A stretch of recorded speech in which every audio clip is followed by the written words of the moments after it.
ओम श्री गणेशाय नमः। श्री आशुतोषाय नमः। मेरे सभी भागवत प्रेमियों को मेरी राधे राधे। आज हम श्रीमद् भागवत महापुराण सप्ताह कथा एक सदग्रंथ का सप्तम स्कंद का अध्याय 6 करने जा रहे हैं। जब प्रहलाद जी असुर बालकों को उपदेश देते हैं, प्रहलाद जी ने कहा, मित्रों, इस संसार में मनुष्य जन्म बहुत दुर्लभ है। इसके द्वारा अविनाशी परमात्मा की प्राप्ति हो सकती है, किंतु पता नहीं कब इसका अंत हो जाए। अतः बुद्धिमान पुरुष को वृद्धावस्था या युवावस्था के भरोसे न रहकर बचपन में ही भगवान की प्राप्ति कराने वाले साधनों का अनुष्ठान कर लेना चाहिए। भगवान संपूर्ण प्राणियों के आत्मा और स्वामी हैं, अतः मनुष्य जन्म लेकर उनके ही चरणों की शरण ग्रहण करनी चाहिए। इंद्रियों द्वारा भोगा जाने वाला विषय तो संपूर्ण प्राणी भोगते हैं और प्रारब्ध के अनुसार उन्हें विषय भोग स्वयं प्राप्त होते हैं। जैसे बिना प्रयास के ही निवारण करने पर भी दुख प्राप्त होता है, इस प्रकार सांसारिक सुख के लिए प्रयास करना व्यर्थ है, क्योंकि स्वयं प्राप्त होने वाली वस्तु के लिए परिश्रम करना आयु और शक्ति दोनों को व्यर्थ नष्ट करना है।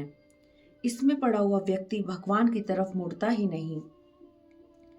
जब तक शरीर स्वस्थ है तब तक भगवत प्राप्ति का प्रयास कर लेना चाहिए। मनुष्य की पूरी आयु 100 वर्ष की है।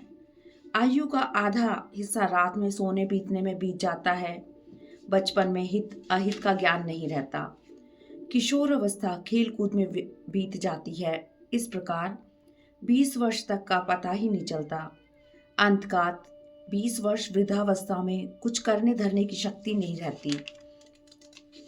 बीच की बची हुई आयु में कभी न पूरी होने वाली कामना भरी रहती है। इस प्रकार बची खुची आयु भी हाथ से निकल जाती है। घर गृहस्थी में आसक्त व्यक्ति उससे छुटकारा नहीं प्राप्त कर सकता। धन के लालच में वह सारा जीवन बिता देता है। यह धन ऐसा है जिसे प्राप्त करने के लिए चोर, सेवक और व्यापारी अपने प्राणों की भी बाजी लगा देते हैं। जो पत्नी की प्रेम भरी मीठी मीठी बातों पर पूर्ण आसक्त है, भाई बंधु और मित्रों के निछावर कर चुका है, वह उन्हें कैसे छोड़ सकता है। जो अपनी पुत्रियों, पुत्रों, भाई बहनों, दीन अवस्था, माता पिता, घर, जीविका के साधन, पशुओं और सेवकों में मन लगा बैठता है, वह उन्हें कैसे छोड़ दे। रस इंद्रियां और जनन इंद्रियों के सुखों की सर्वस्व मानने वाले व्यक्ति की भोग वासनाएं कभी तृप्त नहीं होती। लोभ के वशीभूत कर्म पर कर्म किए जाता है, उसका मोह असीमित होता है, वह उन्हें कैसे त्याग दे।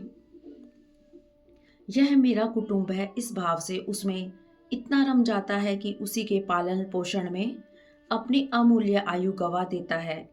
यदि इन कामों में कुछ सुख मिले तो भी एक बात है, किंतु जहाँ जहाँ वह जाता है वहीं वहीं दैहिक, दैविक और भौतिक ताप उसके हृदय को जलाते रहते हैं। फिर भी वैराग्य का उदय नहीं होता।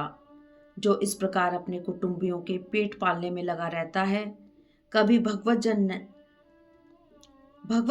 भजन नहीं करता, वह विद्वान हो तो भी उसे परमात्मा की प्राप्ति नहीं हो सकती। जो स्त्रियों का क्रीड़ा मृग बना है, जो संतानों के स्नेह बंधन में जकड़ा हुआ है, वह अपना उद्धार कैसे कर सकता है। अतः तुम लोग विषय आसक्त दैत्यों का साथ छोड़ दो और आदि देव नारायण की शरण ग्रहण करो। वे ही परम गति हैं। वे अनुभव रूप, आनंद स्वरूप एकमात्र परमेश्वर हैं। अतः तुम लोग आसुरी संपत्ति का त्याग करके समस्त प्राणियों पर दया करो, प्रेम से उनकी भलाई करो, इसी से भगवान प्रसन्न होते हैं। थोड़े ही प्रयास से भगवान प्रसन्न हो जाते हैं। छोटे बड़े सभी प्राणियों में, पंचभूतों से निर्मित संपूर्ण वस्तुओं में, पंचभूतों में, सूक्ष्म तन मात्राओं में, महतत्व में, तीनों गुणों में और गुणों की साम्य अवस्था प्रकृति में वही अविनाशी परमात्मा विराजमान है। वे ही संपूर्ण सौंदर्य, माधुर्य एवं ऐश्वर्य की खान है। वे केवल अनुभव स्वरूप हैं, आनंद स्वरूप हैं। गुणमय सृष्टि करने वाली माया से ही उनका ऐश्वर्य छिप रहा है। इसके निवृत्त होते ही उन एकमात्र परमेश्वर का दर्शन हो जाता है। अतः तुम लोग अपने दैत्य भाव का त्याग करो, संपूर्ण प्राणियों पर दया करो। इसी से भगवान प्रसन्न होते हैं। आदि नारायण अनंत भगवान प्रसन्न होने पर वह सब कुछ दे देते हैं जिससे जगत का कल्याण होता है। जो व्यक्ति भगवान के गुणगान में लगे हैं उन्हें मोक्ष की कोई आवश्यकता नहीं है। योग शास्त्रों में धर्म, अर्थ और काम, इन 3 पुरुषार्थों का भी वर्णन है। आत्मनिष्ठा, कर्म कांड, तर्क शास्त्र, दंड नीति और जीविका के विविध साधन, ये सभी वेदों के प्रतिपाद विषय हैं। किंतु यदि ये परमात्मा को आत्मसमर्पण करने में सहायक हैं तभी मैं इन्हें सार्थक मानता हूँ, अन्यथा ये सब निरर्थक हैं। यह विज्ञान सहित निर्मल ज्ञान विशुद्ध भागवत धर्म है। इसे मैंने देव ऋषि नारद जी के अनुग्रह से पहले सुना था। दैत्य बालकों ने पूछा, प्रियवर, हमारी तरह तुम भी अभी बालक ही हो और जन्म से महल में अपनी माँ के पास रहे हो। तुम श्री नारद जी से कब और कहाँ मिले थे? इस विषय में विश्वास दिलाने वाली कोई बात हो तो उसे कहकर हमारी शंका मिटा दो। इस तरह सप्तम स्कंद का अध्याय 6 समाप्त हुआ। ओम नमो भगवते वासुदेवाय नमः। ओम नमो भगवते वासुदेवाय नमः। अध्याय 7। प्रहलाद जी के द्वारा माता के गर्भ में प्राप्त हुए नारद जी के उपदेश का वर्णन। प्रहलाद जी ने कहा, जब हमारे पिताजी तपस्या करने के लिए मंदराचल गए तब इंद्र आदि देवताओं ने दानवों से युद्ध करने का बड़ा उद्योग किया। दैत्यों का साहस जाता रहा, वे सबको छोड़कर इधर उधर भाग गए। देवताओं ने राजमहल में लूट खसोट मचा दी।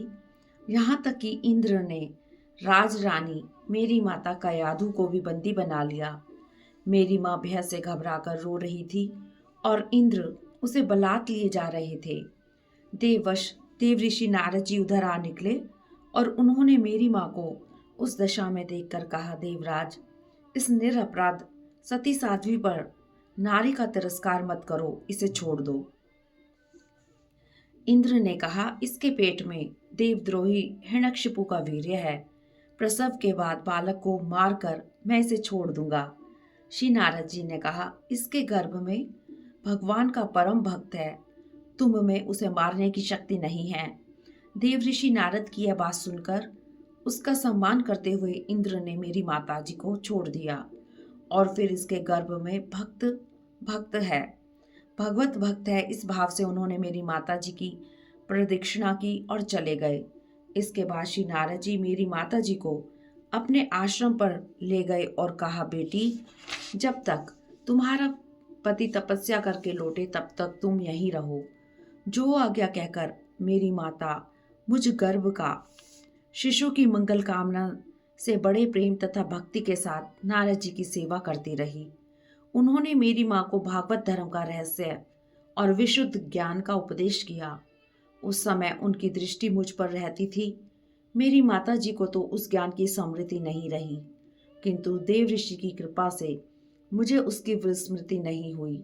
यदि तुम लोग मेरी इस बात पर श्रद्धा करो तो तुम्हें भी वह ज्ञान हो सकता है, क्योंकि श्रद्धा से स्त्री और बालकों की बुद्धि भी मेरे ही समान शुद्ध हो सकती है। मित्रों, जिस प्रकार से वृक्ष के फलों में लगना, ठहरना, बढ़ना, पकना, क्षीण होना और नष्ट हो जाना, ये 6 विकार हैं, उसी प्रकार से जन्म, सत्ता का अनुभव, वृद्धि, परिणाम, क्षय और विनाश, ये 6 भाव विकार शरीर में होते हैं। आत्मा से इनका कोई संबंध नहीं है। आत्मा नित्य, अविनाशी, शुद्ध, एक क्षेत्रज्ञ, आश्रय, निर्विकार, स्वयं प्रकाश, सबका कारण, व्यापक, असंग और आवरण रहित है। आत्मा के इन 12 लक्षणों से आत्म तत्व का बोध हो जाता है। इसका ज्ञान हो जाने पर आत्मा के इन 12 लक्षणों से आत्म तत्व का बोध हो जाता है। इसका ज्ञान हो जाने पर पुरुष मैं और मेरे आदि अज्ञान के कारण का परित्याग कर देता है। अध्यात्म तत्व का ज्ञान ही ब्रह्म पद का साक्षात्कार है। मूल प्रकृति, महतत्व, अहंकार और पंच तन मात्राएं, ये 8 तत्व प्रकृति हैं। सत्व, रज और तम ये 3 गुण ही हैं और उनके 16 विकार हैं। 10 इंद्रियां, 1 मन और 5 महाभूत, इन सब में एक ही पुरुष तत्व अनुगत है। इन सब का समूह ही शरीर है। स्थावर और जंगम 2 प्रकार का शरीर है। इसी में अंतःकरण, इंद्रिय आदि अनात्म वस्तुओं का यह आत्मा नहीं है। इस प्रकार बोध करते हुए आत्मा की खोज करनी चाहिए। आत्मा सब में अनुगत होने पर भी सबसे भिन्न है। इस प्रकार जगत की उत्पत्ति, स्थिति और उसके प्रलय के बारे में विचार करना चाहिए। जागृत, स्वप्न और सुषुप्ति ये तीनों बुद्धि की वृत्तियां हैं। इन वृत्तियों का अनुभव सबसे अतीत, सबके साक्षी परमात्मा से होता है। गुणों और कर्मों के कारण होने वाला जन्म मृत्यु का यह चक्र आत्मा को शरीर और प्रकृति से पृथक न करने के कारण ही है। यह अज्ञान मूलक एवं मिथ्या है। फिर भी स्वप्न के समान प्राणी को इसकी प्रतीति हो रही है। प्रिय दैत्य बालकों, अतः तुम लोग सबसे पहले इन गुणों के द्वारा होने वाले कर्मों के बीज को ही नष्ट कर दो। इससे बुद्धि वृत्तियों का प्रवाह निवृत्त हो जाता है। इसी को योग या परमात्मा से मिलन कहते हैं। सत्संग, भगवान की कथा में श्रद्धा, उसके चरणों में ध्यान लगाना, मंदिर में उनकी प्रतिमा का दर्शन, पूजन आदि साधनों से भगवान में स्वाभाविक प्रेम हो जाता है। सर्वशक्तिमान भगवान संपूर्ण प्राणियों में विराजमान है। ऐसी भावना से शक्ति अनुसार समस्त प्राणियों की इच्छा पूर्ण करें और हृदय से उनका सम्मान करें। काम, क्रोध, लोभ, मोह, मद और मात्सर्य, इन 6 मनोविकारों पर विजय प्राप्त कर जो मनुष्य भगवान की आराधना करते हैं, वे भगवान श्री कृष्ण के प्रिय भक्त बन जाते हैं। इस अशुभ जगत के विषयों के भोग में लिप्त यह मनुष्य अशुभमय हो जाता है। भगवान की भक्ति से ही वह इस चक्कर से बच सकता है। अतः मित्रों, तुम लोग भगवान का भजन करो। इससे तुम्हारे हृदय शुद्ध एवं पवित्र हो जाएगा।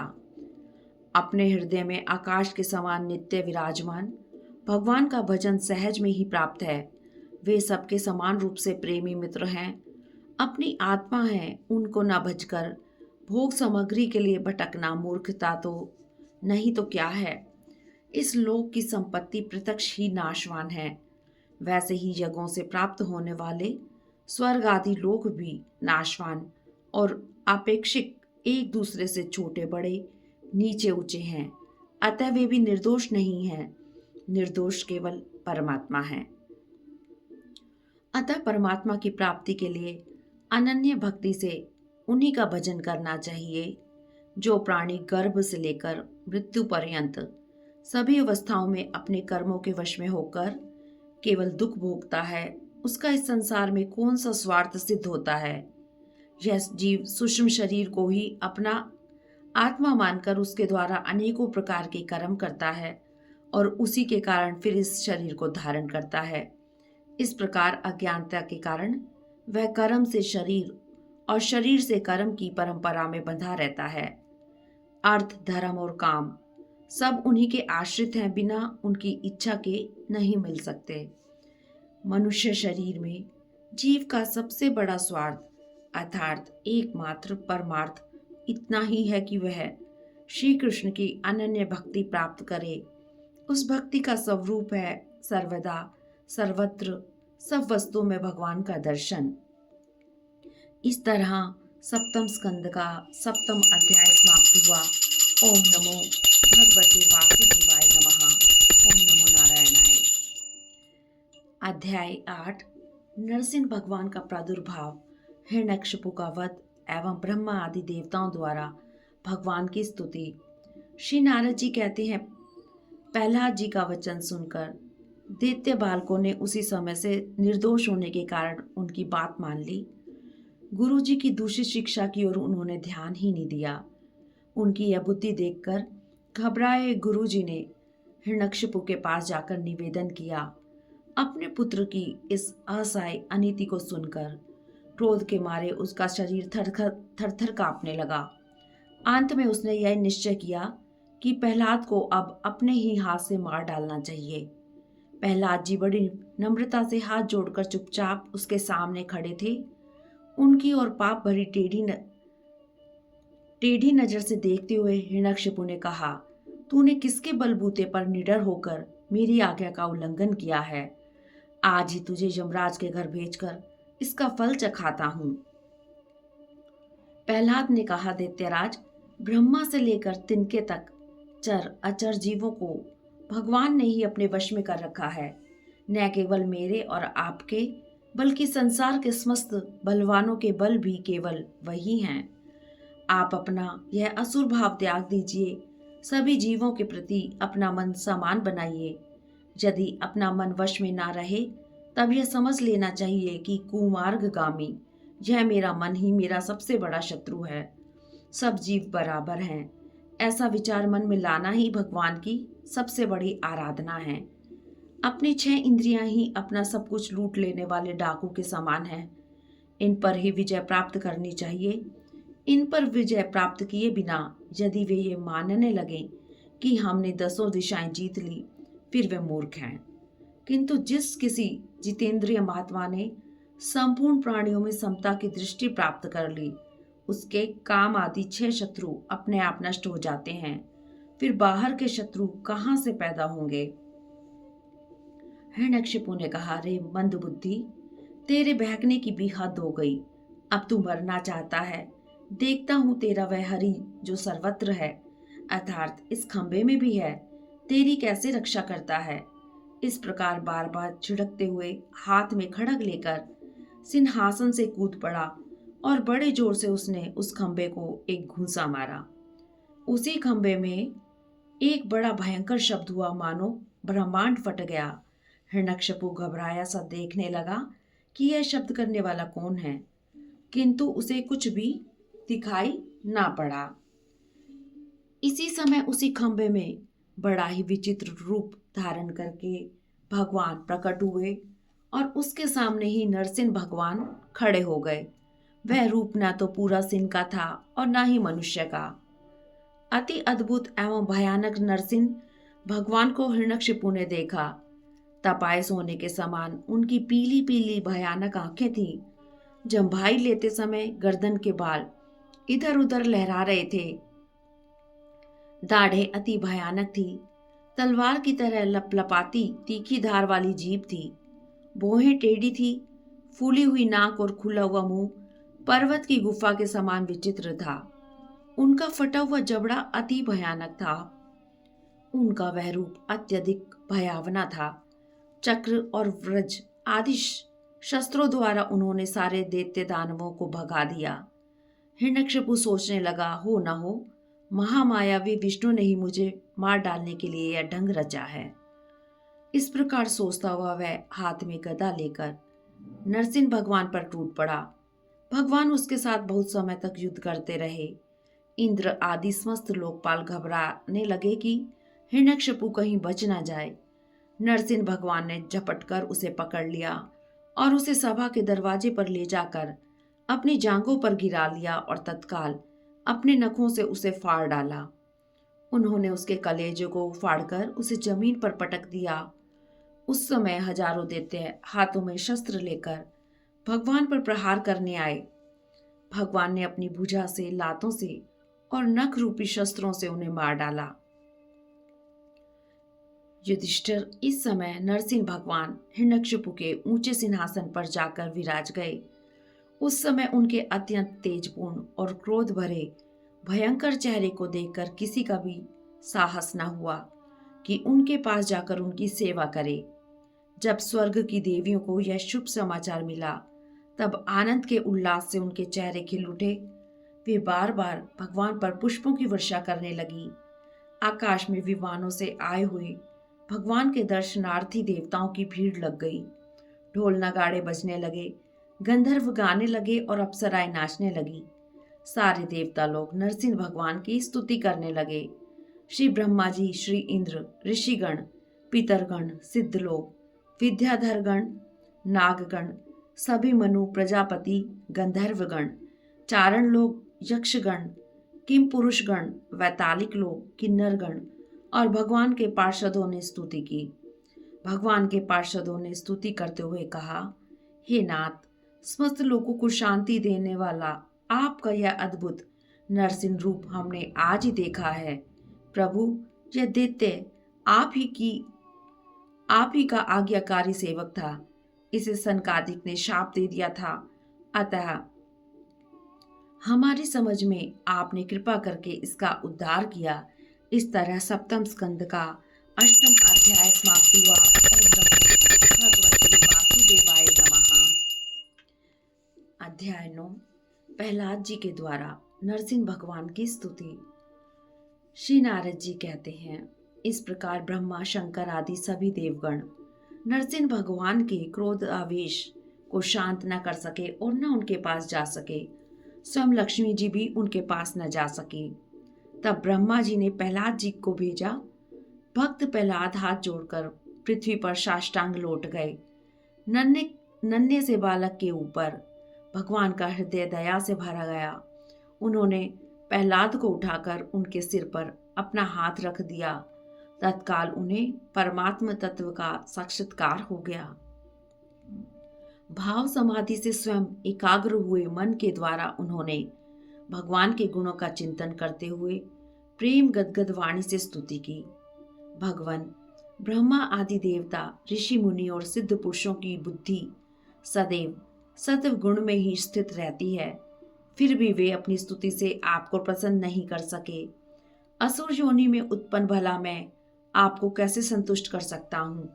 धन, कुलीनता, तेज, रूप, तप, विद्या, ओज, बल, पौरुष, बुद्धि और योग आदि संपूर्ण गुण परम पुरुष श्री हरि को प्रसन्न करने में समर्थ नहीं हैं। भक्ति से आप गजेंद्र पर भी संतुष्ट हो गए। सर्वशक्तिमान प्रभु अपने स्वरूप के साक्षात्कार से ही परिपूर्ण हैं। अल्पज्ञ पुरुष की पूजा की उन्हें कोई आवश्यकता नहीं, फिर भी अपने भोले भक्तों के कल्याण के लिए उनकी पूजा वह अवश्य स्वीकार करते हैं। अतः सर्वदा अयोग्य एवं अनधिकारी होते हुए भी मैं अपनी अल्प बुद्धि के अनुसार परम पुरुष परमात्मा की महिमा का निसंकोच वर्णन कर रहा हूँ। इस महिमा के गाने का ही ऐसा प्रभाव है कि अज्ञानवश संसार चक्र में पड़ा हुआ प्राणी तत्काल पवित्र एवं शुद्ध हो जाता है। प्रभु, ये ब्रह्मा आदि सभी देवता आपके आज्ञाकारी भक्त हैं। वे हम सब दैत्यों की तरह आपसे विरोध नहीं करते। आप सुंदर सुंदर अवतार लेकर इस जगत का सदा कल्याण करते हैं। आपने जिस दैत्य पर क्रोध किया था उसे तो आपने मार दिया है। अब आप अपने क्रोध को शांत कीजिए। जिस प्रकार से सांप और बिच्छू के मरने पर सज्जन लोग सुखी होते हैं, उसी प्रकार दैत्य के मरने पर सबको बड़ा सुख मिला है। अब सभी आपके शांत स्वरूप का दर्शन करना चाहते हैं। हे नरसिंह भगवान, निर्भय होने के लिए भक्त लोग आपके इस रूप को याद करेंगे। भगवान, आपके इस भयानक रूप का दर्शन कर सभी भयभीत हो गए हैं, किंतु आपके इन नखों को देखकर मैं तनिक भी नहीं डरा हूँ। मैं अगर डरा हूँ तो केवल इस संसार चक्र में पिसने से, अपने कर्म बंधनों से बंधा हुआ मैं इस जगत के भयंकर प्राणियों में पड़ा हुआ हूँ। हे नाथ, प्रसन्न होकर आप कब अपने चरण कमलों में मुझे स्थान देंगे, जो संपूर्ण प्राणियों की शरण एवं मोक्ष स्वरूप है। भगवान, यह संपूर्ण जगत एकमात्र आप ही हैं, क्योंकि इसके आदि में आप ही कारण रूप से हैं। अंत में आप अवधि के रूप में रहेंगे और बीच में इसकी प्रतीति के रूप में भी केवल आप ही हैं। आप अपनी माया से गुणों के परिणाम स्वरूप इस जगत की सृष्टि करके इसमें पहले से विद्यमान रहने पर भी प्रवेश की लीला करते हैं और उन गुणों से युक्त होकर अनेक मालूम पड़ते हैं। इस प्रकार से यह जो कुछ कार्य कारण के रूप में प्रतीत हो रहा है वह सब आप ही हैं और इससे भिन्न भी आप ही हैं। वायु, अग्नि, पृथ्वी, आकाश, जल, पंच तन मात्राएं, प्राण, इंद्रिय, मन, चित्त, अहंकार, संपूर्ण जगत एवं सगुण और निर्गुण सब कुछ केवल आप ही हैं और तो क्या मन और वाणी के द्वारा जो कुछ निरूपण किया गया है वह सब आपसे पृथक नहीं है। समग्र कीर्ति के आश्रय भगवान के सत्वादि गुण और इन गुणों के परिणाम महतत्व आदि देवता मनुष्य एवं मन आदि कोई भी आपका स्वरूप जानने में समर्थ नहीं है, क्योंकि ये सब आदि अंत वाले हैं और आप अनादि एवं अनंत हैं। ऐसा विचार करके ज्ञानीजन शब्दों की माया से उपरत हो जाते हैं। आपकी सेवा के 6 अंग हैं: नमस्कार, स्तुति, समस्त कर्मों का समर्पण, सेवा पूजा, चरण कमलों का चिंतन और लीला कथा का श्रवण।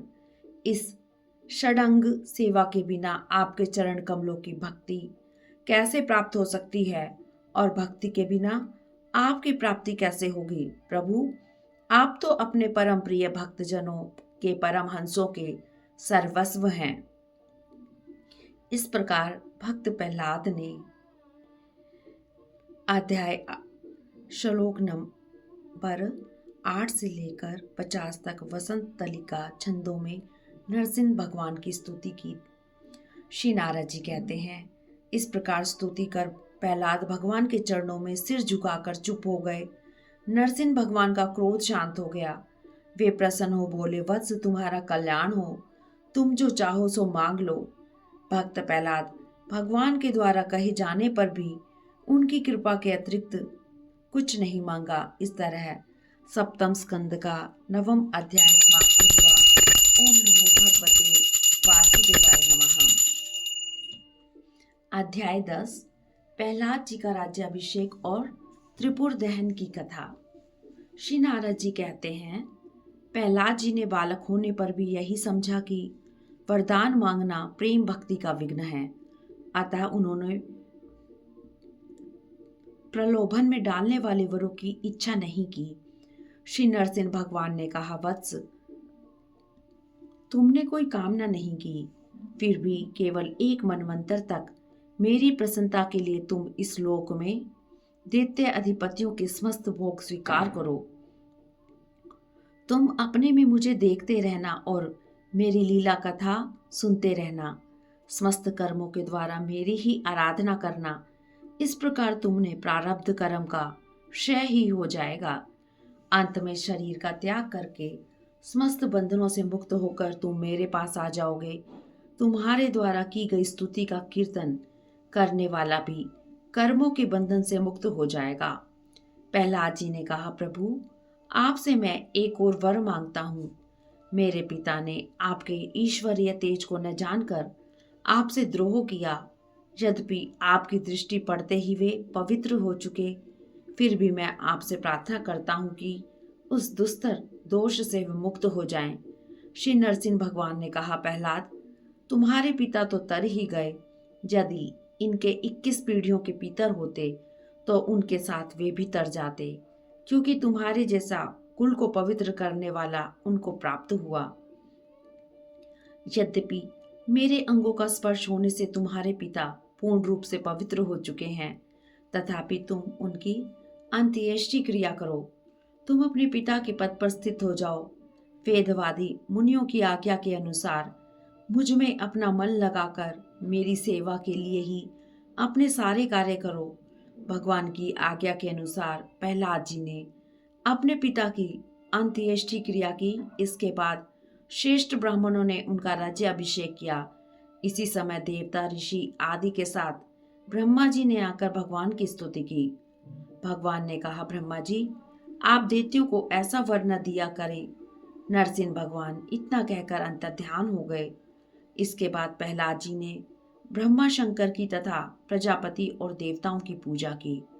तब शुक्राचार्य आदि मुनियों के साथ ब्रह्मा जी ने प्रहलाद जी को समस्त दानव और दैत्यों का अधिपति बना दिया।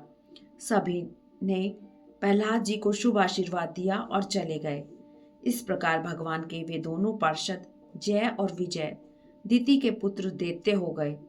भगवान ने उनका उद्धार करने के लिए उन्हें मार डाला। ऋषियों के शाप के कारण उनकी मुक्ति नहीं हुई। वे फिर से रावण और कुंभकर्ण के रूप में राक्षस हुए। उस समय राम के पराक्रम से उनका अंत हुआ। वे ही अब इस युग में शिशुपाल और दंत वक्त्र हुए। भगवान से वैर भाव रखने के कारण तुम्हारे सामने ही वे उसमें समा गए। युधिष्ठिर, जिस प्रकार भगवान के भक्त अपनी अनन्य भक्ति से भगवत स्वरूप को प्राप्त कर लेते हैं, वैसे ही शिशुपाल आदि नरपति भी भगवान के वैर भाव जनित अनन्य चिंतन से भगवान के सारूप्य को प्राप्त हो गए। श्री नारद जी ने कहा, युधिष्ठिर, तुमने मुझसे पूछा था कि भगवान से द्वेष करने वाले शिशुपाल आदि को उनके सारूप्य की प्राप्ति कैसे हुई। उसका उत्तर मैंने तुम्हें दे दिया। जो मनुष्य परमात्मा की यह नरसिंह लीला, हिरण्यकशिपुवध और संत शिरोमणि प्रहलाद जी का पावन प्रभाव एकाग्र मन से पढ़ता और सुनता है, वह भगवान के अभय पद वैकुंठ को प्राप्त होता है। युधिष्ठिर, इस मनुष्य लोक में तुम लोगों के भाग्य अत्यंत प्रशंसनीय है, क्योंकि तुम्हारे ममेरे भाई स्वयं भगवान श्री कृष्ण ही तुम लोगों के साथ हैं। एक बार इन्हीं भगवान श्री कृष्ण से शक्ति प्राप्त करके देवताओं ने युद्ध में असुरों को जीत लिया था। असुरों की प्रार्थना से मायासुर ने सोने, चांदी और लोहे की 3 विमान बना दिए। वे 3 विमान 3 पुर थे। उनका आना जाना नहीं जान पड़ता था। उनमें अपरिमित सामग्रियां भरी हुई थी। दैत्य सेनापतियों ने उन तीनों विमानों में छिपकर सबका नाश करने लगे। तब लोकपालों के साथ सारी प्रजा भगवान शंकर जी के पास जाकर त्रिपुर दहन की प्रार्थना करने लगी। भगवान शंकर जी ने कृपापूर्ण शब्दों में कहा, डरो मत। फिर उन्होंने अपने धनुष पर बाण चढ़ाकर तीनों पुरों पर छोड़ दिया। उनके स्पर्श से सभी विमानवासी निष्प्राण होकर गिर पड़े। मयासुर उन दैत्य को उठा लाया और अपने बनाए हुए अमृत के कुएं में डाल दिया। वे बलिष्ठ होकर उठ खड़े हुए। इन्हीं भगवान श्री कृष्ण अर्थात विष्णु ने अपने को गो बनाया और ब्रह्मा जी बछड़ा बन गए। दोनों ही मध्यांत में जाकर तीनों पुरों के सिद्धरस के कुएं का सारा अमृत पी गए। इसके बाद भगवान श्री कृष्ण ने भगवान शंकर के युद्ध की सामग्री तैयार की। उन्होंने धर्म से रथ, ज्ञान से सारथी, वैराग्य से ध्वजा, ऐश्वर्य से घोड़े, तपस्या से धनुष, विद्या से कवच, क्रिया से बाण और अपनी अन्य शक्तियों से अन्य वस्तुओं का निर्माण किया। इन सामग्रियों से सज धज कर भगवान शंकर ने रथ पर सवार होकर अभिजीत मुहूर्त में धनुष पर बाण चढ़ाया और तीनों दुर्भेद विमानों को भस्म कर दिया। उसी समय स्वर्ग में दुदुम्बियां बजने लगी। देवता, ऋषि, पितर और सिद्धेश्वर आनंद से जय जयकार करते हुए पुष्पों की वर्षा करने लगे। अप्सराएं नाचने और गाने लगी। इस प्रकार भगवान शंकर ने पुरारी की पदवी प्राप्त की और ब्रह्मा आदिकों की स्तुति सुनते हुए अपने धाम को चले गए। युधिष्ठिर, भगवान श्री कृष्ण इस प्रकार अपनी माया से मनुष्यों की सी लीलाएं करते हैं। ऋषि लोग उन्हीं लोक पावन लीलाओं का गान किया करते हैं। इस तरह सप्तम स्कंद का 10वां अध्याय समाप्त हुआ। यहीं पर हमारा पहला चरित्र समाप्त होता है। यहाँ तक ज्ञान योग और भक्ति योग का वर्णन हुआ। ओम नमो भगवते वासुदेवाय नमः। ओम नमो भगवते वासुदेवाय नमः। श्रीमन्नारायण नारायण नारायण भजमन नारायण नारायण लक्ष्मी नारायण नारायण नारायण भजमन नारायण नारायण नारायण।